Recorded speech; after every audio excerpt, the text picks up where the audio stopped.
Hey guys, welcome to module 3.2 of this learner space course on device physics. In today's module, I want to talk about equilibrium density, which is basically you take any semiconductor material, you dope it according to whatever specifications you want, and you want to figure out what the density of electrons or the density of holes are at equilibrium. So we're going to look into these calculations today. And we're going to actually be building on what we did in previous modules where we considered the density of state and we considered the occupation probability. So the slides that I'm using for this module were covered by Professor Swarup Ganguly in the EE 207 course he took last semester. So because like everything was exactly what I wanted to cover in this particular module, so I have just used those slides directly. Cool. So without further ado, I'll begin now.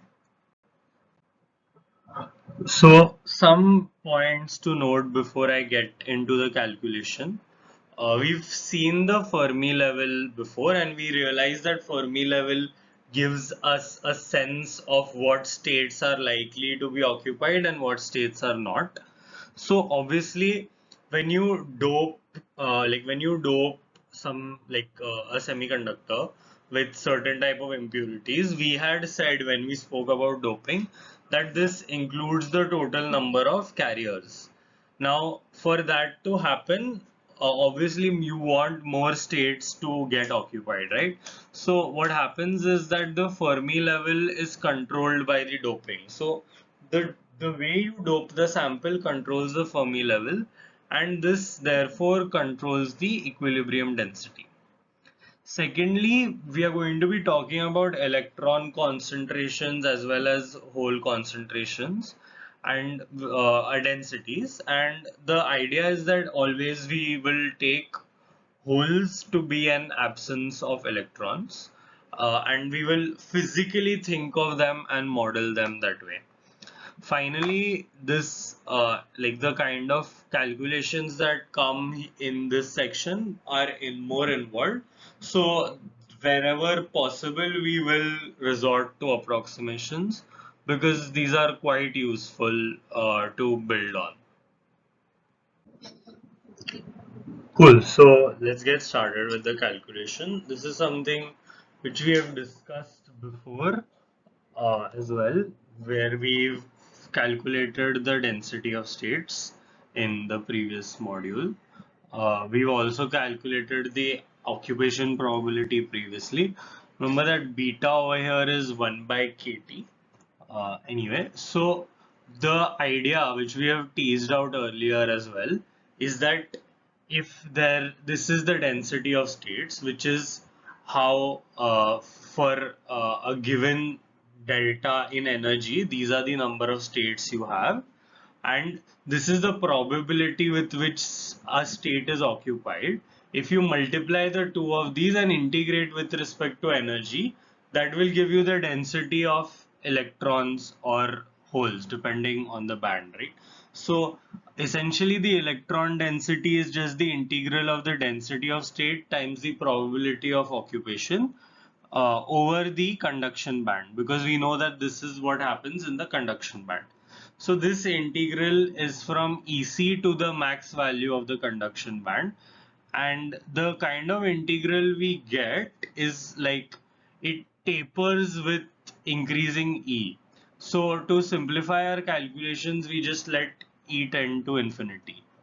Anyway, similarly, we build up the valence band as well. We write the density of states of the valence band, and notice that we use 1 minus the occupation probability, because to get holes in the valence band, remember in the valence band we have holes as the conducting phenomena, you need an absence of electron, and an electron being absent is as good as saying a state is not occupied, and that is just 1 minus the probability of that is just 1 minus the probability of it being occupied. So these are the integrations that we have set up, and we just the rest of the part is just to like actually compute the integrals, right? So Once you have the integral set up, you have all the terms, it's integration in E. You just have to go ahead and do it. And I'll show you the result that you get on the next slide. Cool. So we are using like we when we try to like compute the integral, we arrive at this particular integral, which we are not able to further simplify. It's not something that has a indefinite integral, and it's called the Fermi integral. Uh, so what we do is that we take a certain approximation.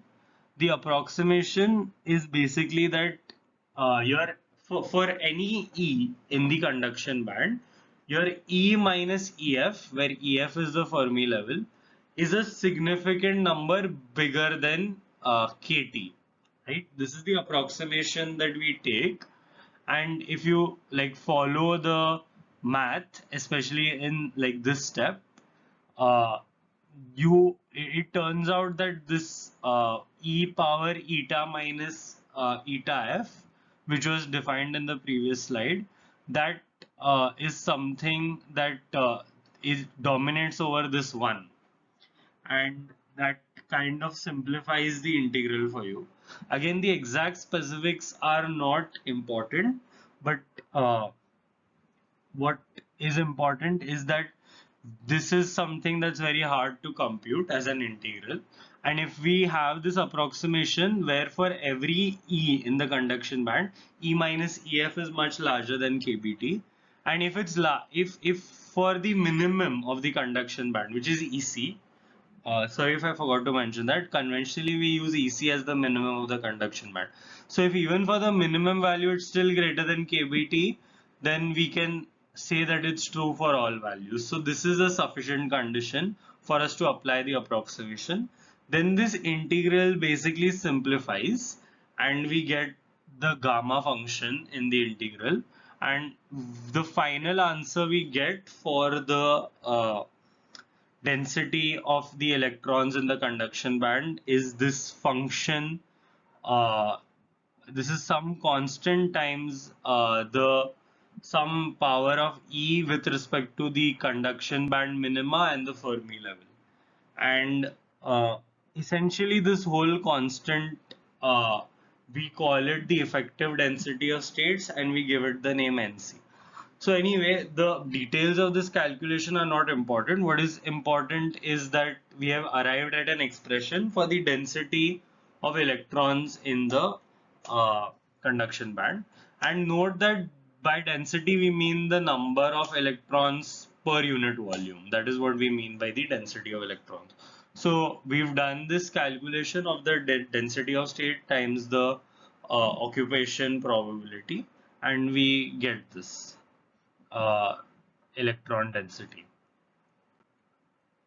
Cool. So now that we have this electron density, we can write this electron density like this, where we substituted NC from the previous slide. And similarly, we can follow the same calculation for holes as well, and we will get a different effective density of states or constant for holes. And it happens so that for holes we get in this power of E, we get EF minus EV.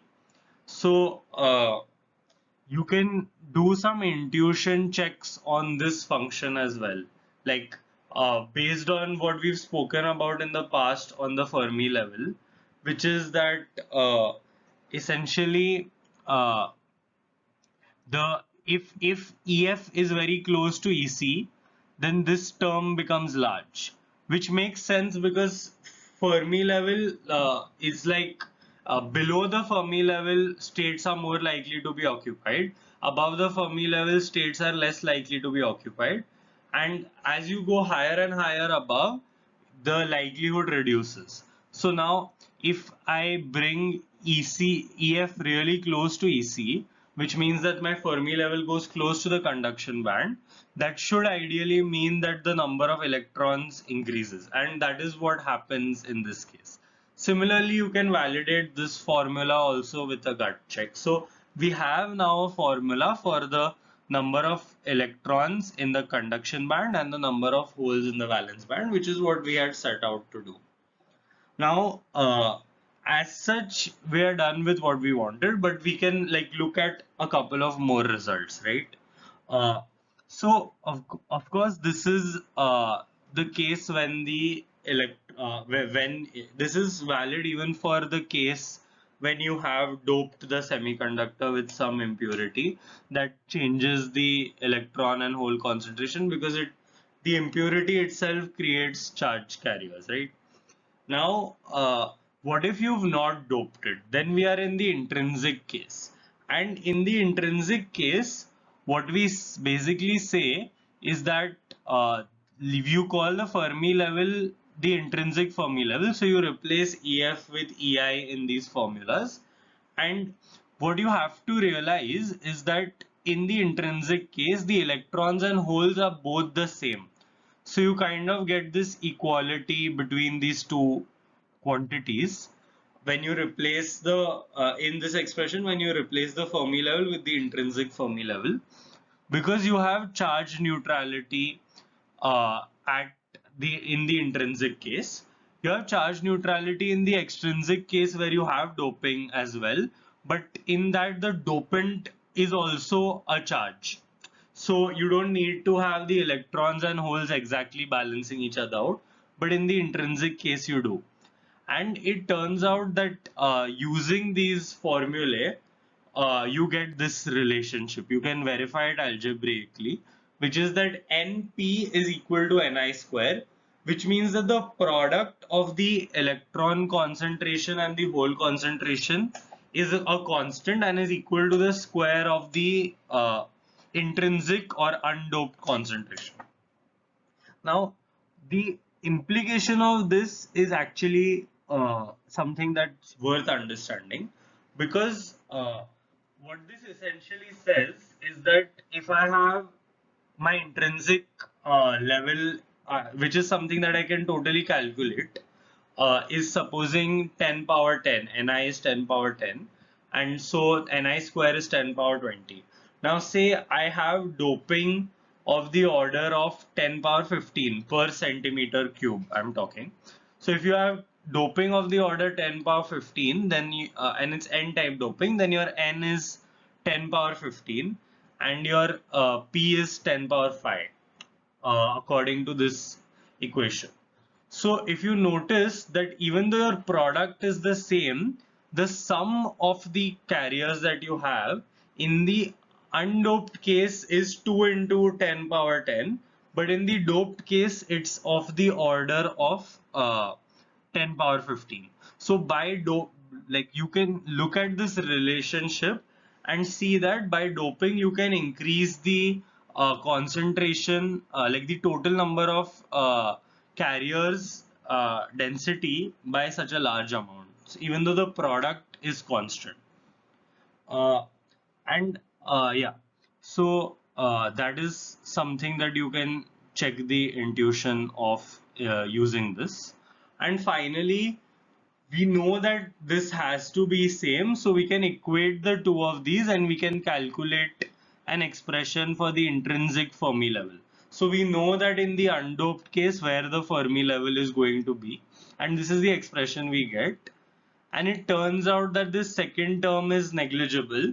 So the intrinsic Fermi level tends to be at the midpoint of the conduction band as well as the valence band. So yeah, that is the case. One last thing that I want to talk about is that in the extrinsic case where you have doping, what essentially happens is that the concentration of the carriers that is created by the dopant dominates over the intrinsic concentration. So you can check it out numerically as well, but if Ni is of the order 10 power 10 per centimeter cube, for example, and you have doping of the concentration, n-type doping of the concentration 10 power 15 per centimeter cube, you can act as if n is just equal to the number of dopants. So that is something that becomes pretty useful. And there's a problem that I also want to cover today, so we'll see it in that. So yeah, this is all the formulas of the carrier concentrations, and this is all of course valid in equilibrium. You just keep a semiconductor, a doped semiconductor in a cupboard.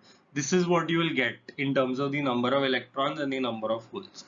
Of course, this is quite powerful because now you can literally calculate the conductivity. You know that how many charge carriers are there, so you know that what the conductivity is going to be, right? Cool. So, yeah, that is all on this slide. Try to go through these formulae and get a feel for it because this is pretty important. Yeah. Cool. So finally, in terms of the diagrams and where the Fermi level is, just some intuitive stuff, right? So we spoke about how in the intrinsic case, when you don't have any doping, the Fermi level is almost at the midpoint of EC and EV. And what that means is that since the Fermi level talks more about the relative concentration of electrons. So the electron is as like a state is as likely to be filled by an electron here as it is to be not filled by an electron here, because it's symmetrical across the Fermi level, which means the number of electrons you get, or the concentration of electrons you get, and the concentration of holes you get is quite symmetric. If there's anything about these graphs that you find confusing, don't worry. Like, the specific nature of these graphs don't matter. We're just trying to show the relative concentrations. Now, supposing you have n-type doping, ideally that should mean that you get a lot more electrons than holes. And for that to be physically true, your Fermi level needs to be closer to the conduction band than the valence band, because the closer your Fermi level is to the conduction band, the more likely these states are occupied. And the further away it is from the valence band, the more likely these states are occupied, which means the likelihood of holes here is very less. Again, it's very important to understand that holes are seen as an absence of electrons. What that means is that if this state is very likely to be occupied, the number of holes you get is very less. So we saw that states that are very far below the Fermi level are very likely to be occupied, which means that the likelihood that there is a hole is very low. And symmetrically, if you do p-type doping and you have a lot of p-type carriers, the Fermi level has to come down because you want to reduce the likelihood that the states in this valence band are occupied by electrons, and that likelihood directly depends on the Fermi level. So yeah, this is the intuition that I wanted to give. Finally, I will just discuss one problem to kind of show you that we are now able to solve some stuff with this. Cool. So the problem, I just asked ChatGPT to make some simple problem based on this concepts. So I'll just read out the problem to you. So a silicon sample is n-type doped with this donor concentration, 10 power 17 donors per centimeter cube. This means that if you like dope it with nitrogen atoms, for example, in 1 centimeter cube of silicon, you have 10 power 17 nitrogen atoms, which might seem like a lot, but in terms of the actual like dimensions, it is not a lot. Like, 1 mole of silicon, for example, would contain 10 power 23 atoms, right? So it is not as much as you would expect. It's still probably doping of the order of 1 in 1 million, right? Cool. So yeah, this is the number of this is the donor concentration of the doping. They've given you the temperature conditions, and they've told you assume complete ionization of donors. What this statement basically means is that we know that n-type donors give up electrons, so they create electrons. So that only happens if the donor, when they tell us that the donors are completely ionized, we can safely say that these 10 power 17 donors will create 10 power 17 electrons. Now they've given us the intrinsic carrier concentration as 1.5 into 10 power 10. Now you can clearly see that the dopant concentration like very much overpowers the intrinsic concentration. So once you have the dopant giving 10 power 17 electrons, the intrinsic 10 power 10 order electrons don't even matter anymore, right? Cool. They've given us the value of Nc, they've given us the value of Nv, they've given us the band gap, they've told us to take the conduction band as the reference level 0, which doesn't really matter for what we are doing, but anyway. And they've given us the value, numerical value of Boltzmann constant. Now let's see the question that they're asking. They're firstly asking us to find the electron concentration N and hole concentration P. Now, these 10 power 17 donors are going to give you 10 power 17 electrons. You originally had 10 power 10 electrons. Now this 1.5 into 10 power 10 electrons, because that was the intrinsic concentration of electrons and holes. Remember that semiconductors have electrons and holes even if you don't dope them, but what we are trying to demonstrate is that when you dope them, they get enhanced to a large degree. Now this is nothing in comparison to this. So we can say without with very high accuracy that the number of electrons is 10 power 17. Now how do we calculate the number of holes, right? So we got the electron concentration as 10 power 17. The number of holes can be calculated simply by just using the formula Np equal to Ni square. So 10 power 17 into P is 2.25 into 10 power 20, which would basically give you the number of holes as 2.25 into 10 power 3 per centimeter cube, which means that in 1 centimeter cube you have just 2000, about 2000 holes. So you can very clearly see why doping with N-type reduces the hole concentration so much, but it increases the electron concentration proportionately.